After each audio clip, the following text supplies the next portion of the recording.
নামো খাট থেকে। হ্যাঁ, বাড়িতে কেউ নেই দেখে অমনি খাটে উঠে পড়েছো। হ্যাঁ, অমনি খাটে উঠে পড়েছো। প্রতি মাসে তোমাকে শেখাতে হবে।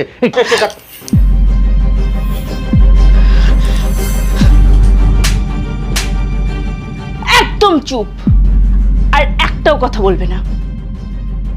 অনেক সহ্য করেছি, আর একটাও যদি কথা বলো মেরে তোমার মুখ আমি ভেঙে দেবো। ন্যূনতম মানসিকতা বোধটুকু তোমার নেই। একটা অসুস্থ মানুষকে তুমি টেনে হিচড়ে খাট থেকে নামিয়ে আনছো। তুমি বোধহয় ভুলে গেছো যে তোমার পিরিয়ড হয়েছে। তো তো কি কি হয় পিরিয়ড হলে?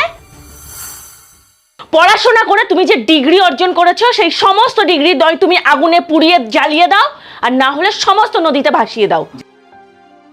যে ছেলেটা আজকে 2025 সালে দাঁড়িয়েও মনে করে যে পিরিয়ডের সময় মেয়েরা অচ্যুত, তার ওইসব ডিগ্রির কোনো মানে নেই, কোনো দরকার নেই।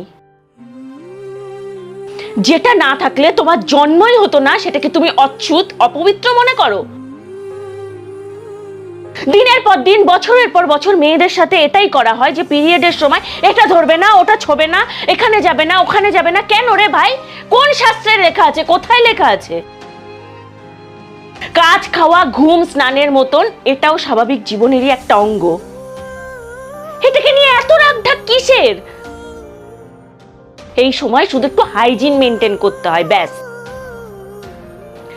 কোথায় এই সময় আমাকে একটু স্পেশাল ফিল করাবে, আমাকে একটু ভালো রাখার চেষ্টা করবে, আমার যত্ন করবে, তা নয় এটা করবে না, ওটা করবে না, এটা ধরবে না, ওটা ছোবে না, পুজো দেবে না।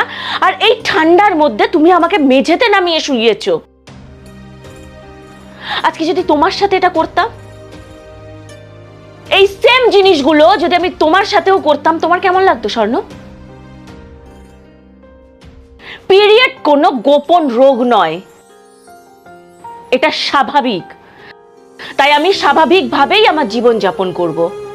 আমি আমার মতন খাবো, চলবো, ফিরবো, যেখানে খুশি যাব, ইভেন আমি সময় মতন পুজোও দেব। আর এগুলো করতে কেউ যদি আমাকে বাধা দেয়, তাহলে আমি তার বিরুদ্ধে আদালতের জনস্বার্থ মামলা করব। ভুলে যেও না, আমার চুপ থাকা আমার দুর্বলতা নয়, কথাটা মনে থাকে যেন।